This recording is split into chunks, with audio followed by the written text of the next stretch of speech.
যে সমস্ত ভাইয়েরা রাস্তায় দাঁড়িয়ে আছেন,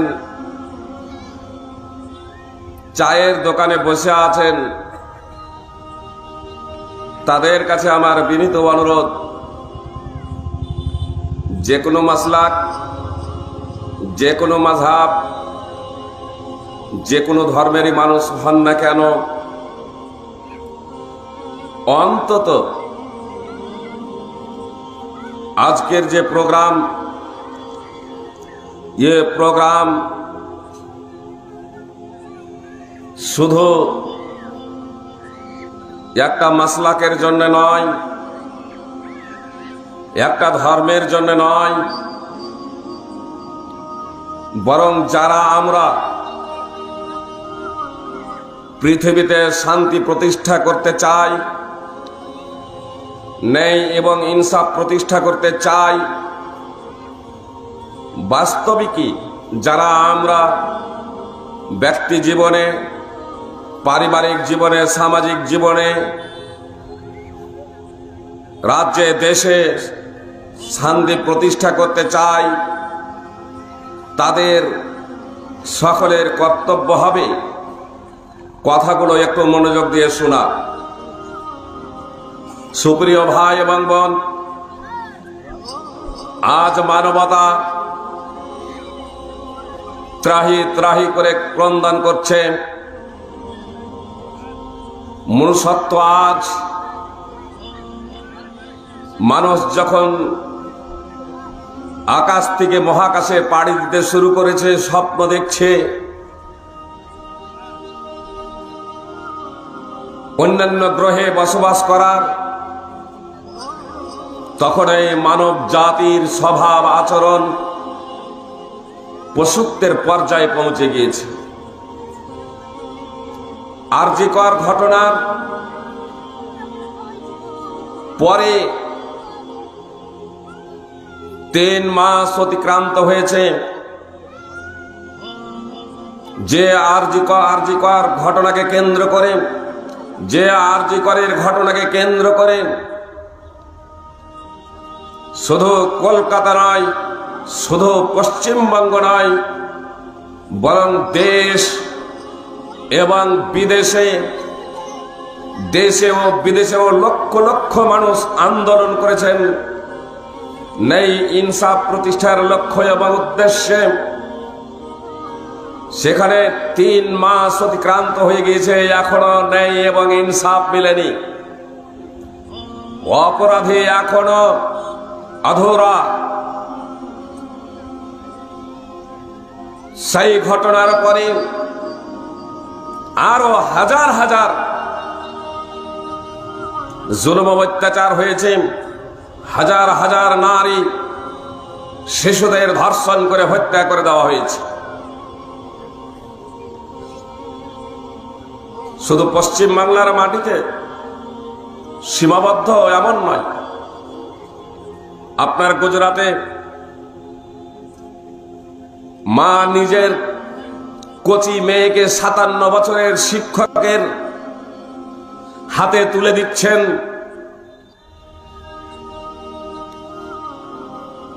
মা নিজের কচি মেয়েকে 57 বছর শিক্ষকের হাতে তুলে দিচ্ছেন। প্রাথমিক বিদ্যালয়ে শিক্ষাদানের উদ্দেশ্যে, আর সেই শিক্ষকই সেই কচি মেয়েকে বলাৎকার করে ধর্ষণ করে হত্যা করছে।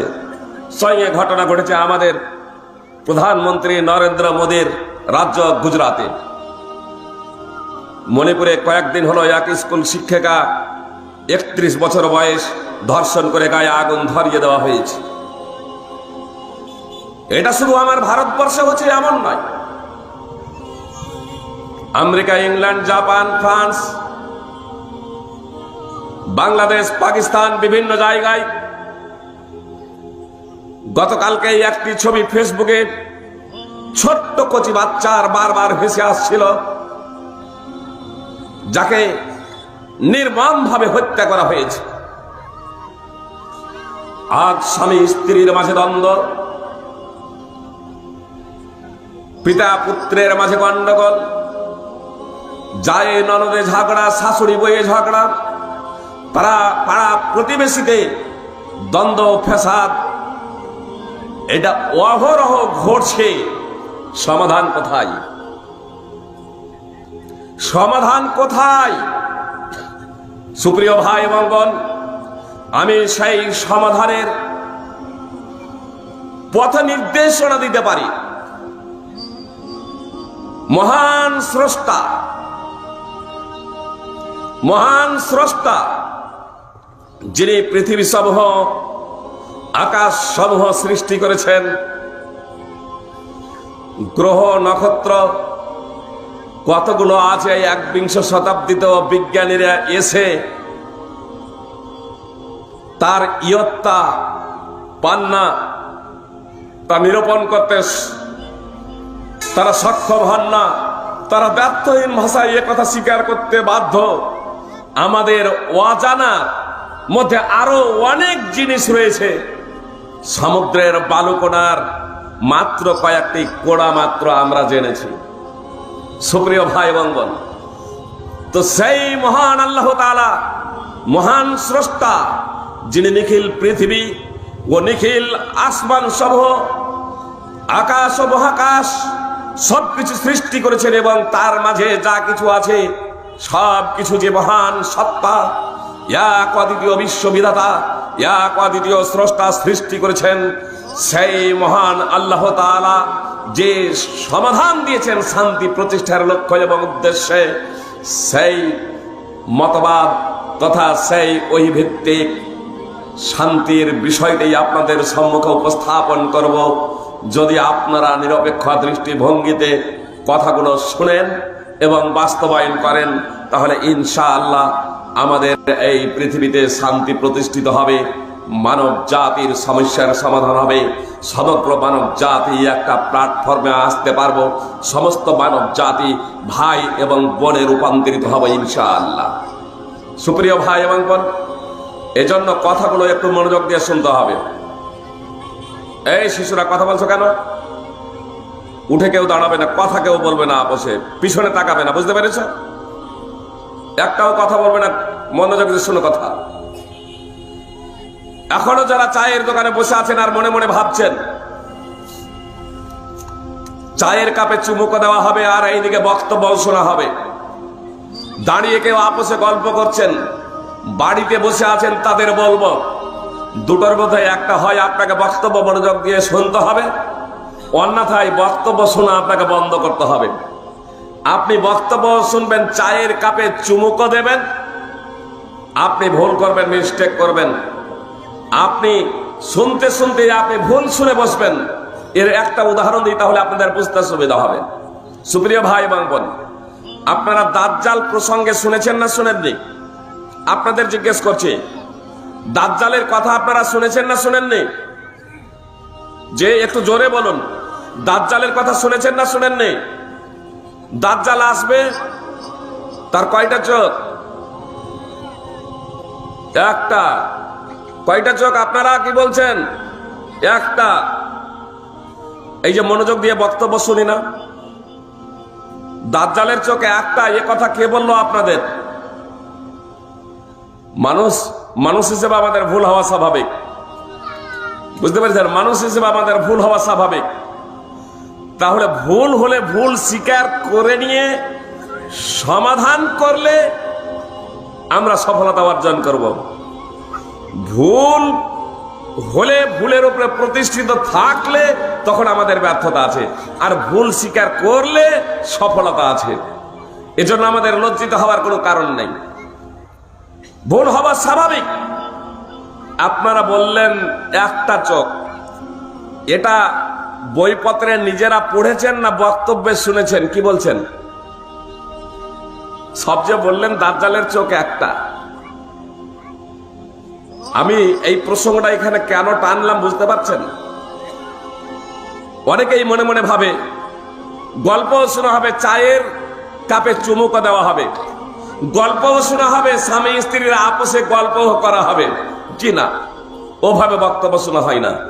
অনেক সময় আবার কেউ গল্পও শুনেন, আবার এইদিকে আপনার খৈনিও কাচলান।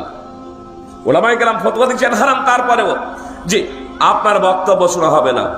গল্পও শুনবেন, আবার মোবাইলে ফোন রিসিভও করবেন, যে আপনার বক্তব্য শোনা হবে না। তারপর বক্তব্য শুনবেন, ভুল শুনবেন। সুপ্রিয় ভাই এবং বোন, আমি আপনাদের বলছি যে আপনারা যে বললেন দাজ্জালের একটা চোখ, এটা বক্তার মুখে শুনেছেন না আপনারা পড়েছেন? যে বলছেন না যে পড়েছেন না বক্তার মুখে শুনেছেন? বক্তার মুখে শুনেছেন। আপনাদের বলি, হয় বক্তা সঠিক বলেছেন, আপনারা শুনতে ভুল করেছেন, কিংবা বক্তা নিজেই আলেম নয়, আলেম নয়, বাংলায় একাড্ড পড়েছে দিয়ে বক্তব্য রেখেছেন, কিংবা বক্তব্য তো রেখেছেন, আপনারা জানছেন আলেম, কিন্তু বাস্তবে তিনি আলেম নন, মানে আলেম পাসই করেননি, তিনি ফেল করেছেন। আমার এক সিনিয়র 8 খান বইয়ের ফাইজামে, আমার এক সিনিয়র 8 খান বইয়ের মধ্যে 6 খানে একবারে লজ্জাজনক ফেল, 2 খান বইয়ে কোন রকম পাস। যখন দেশে যখন ফিরে এলেন তখন লোকে জানছেন ইনি মৌলানা ফাইজি। এবার যদি তিনি বক্তব্য রাখেন, ফতোয়া দেন, তাহলে সঠিক বলবেন না বেঠিক বলবেন? কি বলছেন? এই মঞ্চে যারা বক্তব্য রাখি তারাই জনগণের কাছে সব থেকে বড় আলেম, আর যে যত বেশি কন্টাক্ট করতে পারবো সে তত বড় আর আলেম। কি বলছেন? আমি আপনাদের বলেছি দাজ্জাল সম্পর্কে বক্তার মুখে শুনেছেন। আজকের পরে যাতে ভুল না হয়, কথা ভালোভাবে শুনেবেন। জি, শুধু এটা যখন বলে দিলাম, কথাটা এখানে স্পষ্ট করে দিয়ে আমার মূল পয়েন্টে চলে আসি। এটা আমার বলার লক্ষ্য এবং উদ্দেশ্য হলো, আমরা যদি বক্তার বক্তব্য মনোযোগ দিয়ে না শুনি, তাহলে কিন্তু আমরা সঠিক বিষয় উপলব্ধি করতে পারবো না। আমরা আমাদের ব্যক্তিগত জীবনে, পারিবারিক জীবনে, সামাজিক জীবনে শান্তি প্রতিষ্ঠা করতে সক্ষম হব না। সুপ্রিয় ভাই এবং বোন, ইসলাম এই জন্যই আসেনি যে আমি আপনি ঝগড়া করব। ইসলাম এই জন্য আসেনি যে আমি এবং আপনি মারামারি করব। ইসলাম এই জন্য আসেনি যে আমি এবং আপনি রক্তপাত করব। কিন্তু আজকে ইসলামকে না বুঝার কারণে জোরসা আমিন না আস্তামিনকে কেন্দ্র করে মুসলিমরা লড়ালড়ি করেছে। 1 হাতে মুসাফা না 2 হাতে মুসাফাকে কেন্দ্র করে মসজিদ ভাগাভাগি হয়েছে। অত্যন্ত দুঃখজনক বিষয়। সুপ্রিয় ভাই এবং বোন, যে কোনো মাসলাক এবং যে কোনো মাযহাবের লোক হন না কেন, কথাগুলো একটু মনোযোগ দিয়ে শুনুন। আমি আপনাকে মানতে বাধ্য করছি না, আমি কথাগুলো বলছি। এ কথাগুলো যদি আপনার বিবেকের অনুকূলে হয়, পবিত্র কোরআন এবং সুন্নাহর যদি অনুকূলে হয়, প্রথম নম্বর পবিত্র কোরআন এবং সুন্নাহর অনুকূলে, প্রথম নম্বর পবিত্র কোরআন এবং সুন্নাহ মোতাবিক, এবং আপনার যদি বিবেকের অনুকূলে হয়, আমি আপনাদের বলবো যে আপনার পবিত্র কোরআন এবং সুন্নাহ তথা বিশ্ববিধাতা প্রদত্ত জীবন ব্যবস্থাকে অন্তরের অন্তঃস্থল থেকে স্বীকৃতি প্রদান করুন এবং বাস্তবায়ন করেন, ইনশাআল্লাহ সফলতা অর্জন করবেন। সুপ্রিয় ভাই এবং বোন, আমি দাজ্জালের কথা যখন একটু টেনেই নিয়েছি, এখানে দাজ্জালের প্রসঙ্গটা আপনাদের বলেই ফেলে। দাজ্জালের একটা চোখ হবে না, দাজ্জালের চোখ হবে 2টো। কয়টা বললাম? দাজ্জালের চোখ কয়টা? এটা এজন্যই আপনাদেরকে বলিয়ে নিচ্ছি, যাতে পরে আবার একটা না বলেন। দাজ্জালের চোখ কয়টা? 2টো। তাহলে এবার 2টো অবগত হলেন, যাতে ভুলে না যান। দাজ্জালের কয় চোখ কানা? দাজ্জালের কয় চোখ কানা? এটাও ভুল। আসলে দাজ্জালের 2 চোখই কানা। দাজ্জালের 2 চোখ, দাজ্জালের 2 চোখই কানা। আসলে মুহাম্মদ সাল্লাল্লাহু আলাইহি সাল্লাম দাজ্জাল প্রসঙ্গে উম্মতে মুসলিমাকে এমন ভাবে বলেছেন যে উম্মতে মুসলিমা যদি মনোযোগ দিয়ে সেই কথাগুলোকে অধ্যয়ন করে, বা যারা অধ্যয়ন করেছে তাদের মুখ থেকে শুনে, তাহলে এই উম্মতে মুসলিমা বিভ্রান্তির শিকার হবে না। কেউ যদি নিজেকে ইমাম মেহেদী এবং ঈসা বলে দাবি করে, তাহলে তারা পথভ্রষ্ট হবে না, পথভ্রষ্ট হবে না। এজন্য মুহাম্মদ সাল্লাল্লাহু আলাইহি সাল্লাম ইমাম মেহেদী, দাজ্জাল এবং ঈসা আলাইহিস সালাম প্রসঙ্গে যে বৃত্তান্ত ঘটনাবলী বলে দিয়েছেন, যে সমস্ত গুণাবলী এবং বৈশিষ্ট্য বলে দিয়েছেন, এর মাধ্যমে একজন মুসলিম সে পথভ্রষ্ট হতে পারে না। কিন্তু আমরা যেহেতু মুহাম্মদ সাল্লাল্লাহু আলাইহি সাল্লামের আনিত দ্বীন সম্পর্কে অনভিজ্ঞ, অজ্ঞ, জাহেল, আমরা সঠিক বিষয়টা অবগত নই। এজন্য কেউ যখন এসে দাবি করে আমি ইমাম মেহেদী, কেউ যখন বলে আমি ঈসা, কেউ যখন বলে আমি নবী, তখন এই মুসলমানদের মধ্যেই কেউ কেউ তাকে নবী বলে বিশ্বাস করে। করে না? করে না? মির্জা গোলাম আহমদ কাদিয়ানী নিজেকে ইমাম মেহেদী বলল, তারপরে ঈসা বলল, তারপরে নবী বলে দাবি করলো। কিছু মুসলমান, জি অমুসলমানরা না, কিছু মুসলমানই যারা আপনার আমিন জোরে বলতে হবে না আস্তে বলতে হবে একে কেন্দ্র করে মারপিট করেছে, যারা এক হাতে মুসাফা না দুই হাতে মুসাফাকে কেন্দ্র করে যারা লড়ালড়ি করেছে, মসজিদ ভাগ করেছে, সুপ্রিয় ভাই এবং বোন, এদেরও সন্তান সন্ততি আপনার কিছু আপনার আজ কাদিয়ানী হয়ে গেছে। হয়েছে না হয়নি? অথচ তারা মুসলমানই না, অথচ তারা মুসলমানই না। সুপ্রিয় ভাই এবং বোন, কথা একটু মনোযোগ দিয়ে বুঝার প্রচেষ্টা করুন। সুপ্রিয় ভাই এবং বোন, দাজ্জালের দুই চোখই কানা। আসলে দাজ্জাল প্রসঙ্গে রাসূলুল্লাহ সাল্লাল্লাহু আলাইহি সাল্লাম যে বিবরণ দিয়েছেন সেটা যদি আমরা একটু মনোযোগ দিয়ে শুনি তাহলে বিভ্রান্ত হব না। দাজ্জালের দুই চোখই কানা রাসূল সাল্লাল্লাহু আলাইহি সাল্লাম বলেছেন। রাসূল সাল্লাল্লাহু আলাইহি সাল্লাম বলেছেন যে আল্লাহ তাআলা পৃথিবীতে যত নবী প্রেরণ করেছিলেন প্রত্যেক নবী তার উম্মতকে দাজ্জালের ফিতনা প্রসঙ্গে সতর্ক করেছেন। মুহাম্মদ সাল্লাল্লাহু আলাইহি সাল্লাম নিজেও সতর্ক করত। মুহাম্মদ সাল্লাল্লাহু আলাইহি সাল্লাম বলেছেন যে মিথ্যাবাদী দাজ্জাল, মিথ্যুক দাজ্জাল হবে অন্ধ, আর তোমাদের প্রতিপালক অন্ধ নন। সহিহ মুসলিম, সহিহ বুখারী সহ বিভিন্ন হাদিস গ্রন্থে হাদিস আছে। সহিহ বুখারী হাদিস নম্বর 7131, 6 খণ্ডে তাওহীদ ফাউন্ডেশন থেকে যে বুখারী প্রকাশিত 6 খণ্ডে বাংলাদেশ থেকে তার ক্রমিক নম্বরের সাথে ক্রমিক নম্বর মিলে যাবে, ফতুল বারীর সাথে ক্রমিক নম্বর মিলে যাবে। আপনার দারুস সালাম রিয়াদ সৌদি সেখান থেকে যে আরবি সহিহ বুখারী তার ক্রমিক নম্বর মিলে যাবে। দাজ্জালের ডান চোখ প্রসঙ্গে রাসূল সাল্লাল্লাহু আলাইহি সাল্লাম বললেন, সেখানে আকৃতির কথা বলেছেন, ধরন পদ্ধতি বলেছেন। দুই চোখই তো অন্ধ, তাহলে ডান চোখ প্রসঙ্গে রাসূল সাল্লাল্লাহু আলাইহি সাল্লাম বলছেন কাআন্নাহা ইনাবাতুন তাফিয়া, ডান চোখটা হবে আঙ্গুরের মতো ফোলা। ডান চোখটা কানা, সেটা তার ধরন বর্ণনা করছেন কেমন হবে। রাসূল সাল্লাল্লাহু আলাইহি সাল্লাম বলছেন ডান চোখটা হবে আঙ্গুরের মতো ফোলা। বুখারী মুসলিম সহ বিভিন্ন হাদিস গ্রন্থে হাদিস পেয়ে যাবেন। সহিহ বুখারী হাদিস নম্বর 7123। তাহলে ডান চোখ অন্ধ আর কেমন হবে? আমাদের মানুষদের মধ্যে যে এখন বর্তমানে মানুষ, এই সব মানুষদের সাধারণত চোখ আমাদের মতো এই ভিতরে থাকে না, থাকে না, একটু ভিতরে ঢুকে আছে। কিন্তু দাজ্জালের ডান চোখটা হবে আঙ্গুরের মতো ফোলা। দুই চোখই কানা, ডান চোখটা আঙ্গুরের মতো ফোলা।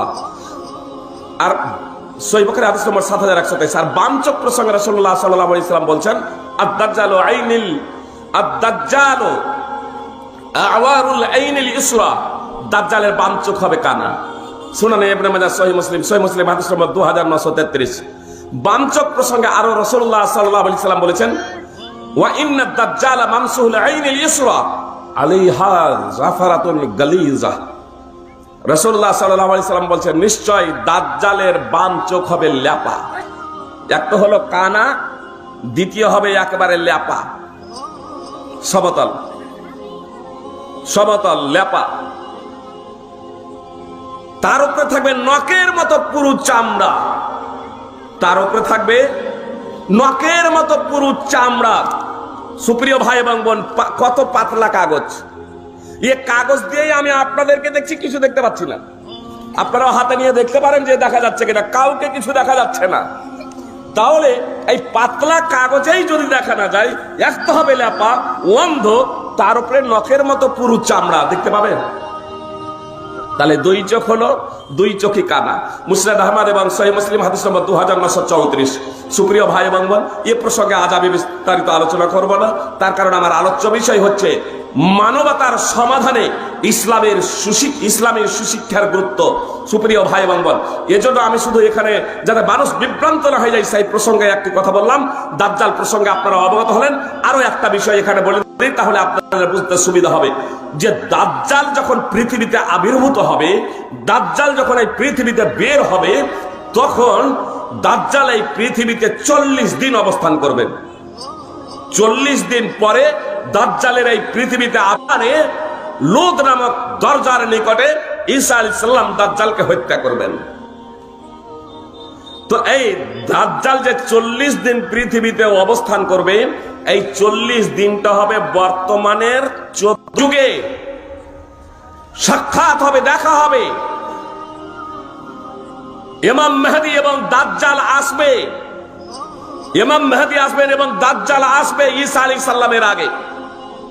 দাজ্জাল এবং ইমাম মেহেদীর পরে আসবেন ঈসা আলাইহিস সালাম। আকাশ থেকে 2 জন ফেরেশতার ডানায় ভর দিয়ে দামেস্ক তথা সিরিয়ার পূর্ব দিকের মসজিদের সাদা মিনারার নিকটে অবতরণ করবেন। তো ঈসা আলাইহিস সালাম আসবেন দাজ্জালের পরে। তো দাজ্জাল যখন আসবে এই পৃথিবীতে 40 দিন অবস্থান করবে, আর এই 40 দিনটা হবে বর্তমানের 14 মাস 14 দিন। বিষয়টা বুঝে এসেছে না আসেনি? 14 মাস 14 দিন বুঝে এসেছে? সবেতি যদি হ্যাঁ করেন বুঝে এসেছে, তাহলে কেমন করে হবে? 40 দিন 14 মাস 14 দিন কেমন হবে? 14 দিন 40 দিন 14 মাস 14 দিন কেমন হবে জানেন? এই হিসাব কেউ জানেন? তাহলে যে সবাই মুখ ঝোলাচ্ছেন, মাথা নাড়াচ্ছেন যে হ্যাঁ বুঝে গিয়েছি। যে কথা আমি বলছি ভালোভাবে বুঝে দিন। 40 দিনটা হবে 14 মাস 14 দিন। বলবেন কেমনে? বলবেন কেমনে? নবী সাল্লাল্লাহু আলাইহি সাল্লাম বলেছেন, দাজ্জালের একটা দিন হবে 1 বছরের সমান। দাজ্জালের যখন আবির্ভাব ঘটবে এই পৃথিবীতে, তখন একটা দিন হবে 1 বছরের সমান। কয়দিন বললাম? 1 বছরের সমান। 1 বছরের সমান একটা দিন। তাহলে 1 বছর একটা দিন, এটা রূপক অর্থে নয়, এর প্রমাণ আপনাদের দিচ্ছি।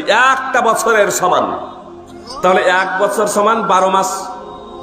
তাহলে 12 মাস হয়ে গেছে, এইদিকে এখনো 39 দিন আছে।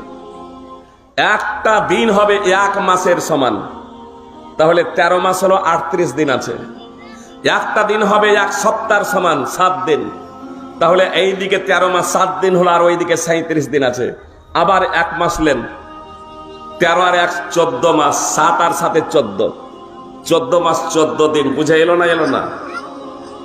পৃথিবীতে এখনো একটা দিন 1 বছরের সমান হয় নাই। একটাই দিন হবে, একাধিক দিন নয়। 1 বছরের সমান একটাই দিন হবে, একাধিক দিন নয়। অতএব যে কেউ অপব্যাখ্যা করে যে আজকেও তো আপনার 2 মাস 3 মাস কোন জায়গায় রৌদ্রি দেখা যায়, সূর্যেই দেখা যায়, আপনার সূর্য অস্তমিত হয় না, সেই সব বিষয়টাকে বলা হয় নাই। তার কারণে এটা তো চলেই আসছে বারবার। একটা দিন হবে, মাত্র একটা দিন, আর সেই দিনটা হবে 1 বছরের সমান। এটা রূপক অর্থে না। যখন রাসূল সাল্লাল্লাহু আলাইহি সাল্লাম সাহাবাদের সম্মুখে এই কথা বললেন, তখন সাহাবায়ে কেরাম রাদিয়াল্লাহু তাআলা আনহুম আল্লাহ রাসূল সাল্লাল্লাহু আলাইহি সাল্লামকে বললেন যে আল্লাহ রাসূল, যখন দাজ্জাল আসবে, আর তখন দাজ্জালের আসার পরে একটা দিন যখন আমাদের এই দিনগুলোর একটা বছরের সমান একটাই দিন হবে, তখন কি আমাদের জন্য 5 ওয়াক্তের নামাজ যথেষ্ট হবে? দিনে রাতে আমরা 5 ওয়াক্তের নামাজ পড়ছি না? তো যখন একটাই বৎসরে একটা দিন হবে একটা বৎসরের সমান, তো ওই একটা বৎসরে কি 5 ওয়াক্তের নামাজ পড়লে আমাদের জন্য যথেষ্ট হবে?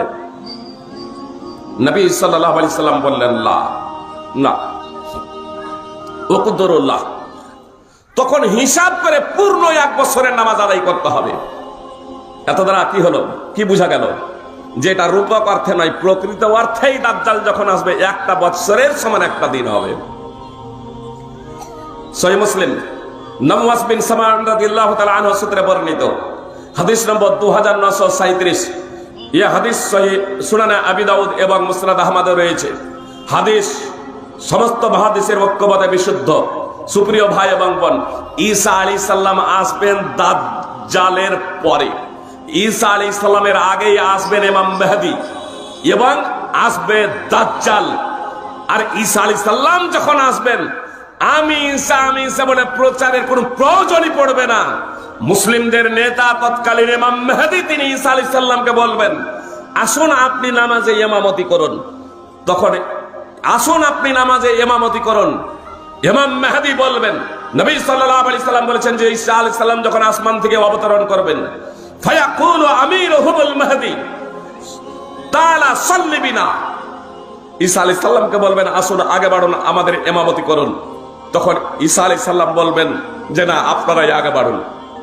এই উম্মতে মুহাম্মাদের মাহাত্ম্য এবং মর্যাদার কারণে ঈসা আলাইহিস সালাম এই উম্মতের পিছনে আপনার নামাজ পড়বেন, ইমাম মেহদীর পিছনে নামাজ পড়বেন। সুপ্রিয় ভাই এবং বোন, ইমাম ইবনে কাইয়িমের বিখ্যাত বই আল মানারুল মুনিফ, সিলসিলাতুল হাদিস সহিহ আল্লামা নাসরউদ্দিন আলবানী রাহিমাহুল্লাহর বিখ্যাত বই, হাদিস নম্বর 2236। এত দ্বারা স্পষ্ট হয়ে গেল যে একটা বৎসরের সমান এখনো একটা দিন হয় নাই। অতএব যারা ঈসা বলে দাবি করে তারা হচ্ছে মিথ্যাবাদী, তারা হচ্ছে মিথ্যাবাদী। মুহাম্মদ সাল্লাল্লাহু আলাইহি সাল্লাম ভবিষ্যদ্বাণী করেছিলেন, 30 জন মিথ্যাবাদী যতক্ষণ না নিজেকে নবী রাসূল বলে দাবি করবে ততক্ষণ কিয়ামত সংগ্রামকে উন্মুক্ত করে দিচ্ছে। সুপ্রিয় ভাই এবং বোন, এত দ্বারা স্পষ্ট হয়ে গেল যে দাজ্জাল এখনো আসে নাই, একটা দিন একটা বৎসরের সমান হয় নাই। আর ঈসা আলাইহিস সালামও আসেননি, তার কারণে ঈসা আলাইহিস সালাম আসবেন দাজ্জালের পরে। সুপ্রিয় ভাই এবং বোন, আমি আপনাদের বলছিলাম মানবতার সমাধানে ইসলামের সুশিক্ষা। সুপ্রিয় ভাই এবং বোন, যারা অবসলমান আছেন তারাও কথা একটু মনোযোগ দিয়ে শুনুন। আর বিশেষ করে যারা প্রশাসনের লোক আছেন, কর্মকর্তা আছেন, তাদের আমি বলবো যে কথাগুলো একটু মনোযোগ দিয়ে শুনুন।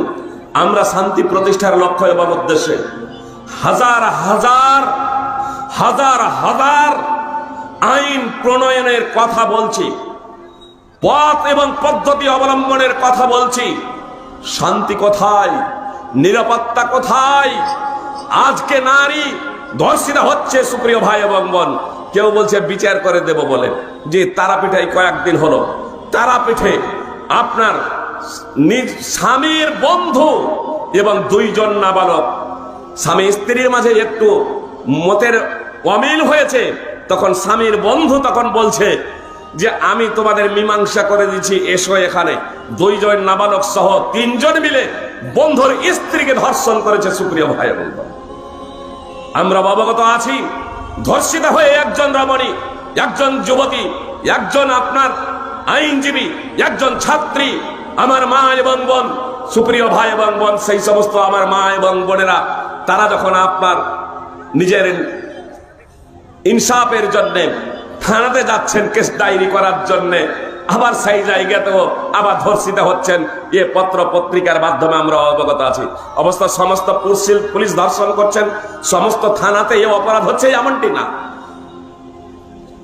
সমস্ত থানায় এ অপরাধ হচ্ছে এমনটি না। সেটা বাস্তব অবাস্তব সেটা পরের বিষয়, তার কারণ আপনার কেস তো দীর্ঘ সময় ধরে চলছে। কিন্তু নারীরা যেটা বলছে, মহিলারা যা বলছে, মহিলাদের সাথে যা ঘটছে, তাদেরকে ধর্ষণ করে হত্যা করা হচ্ছে, পত্র পত্রিকায় প্রকাশিত।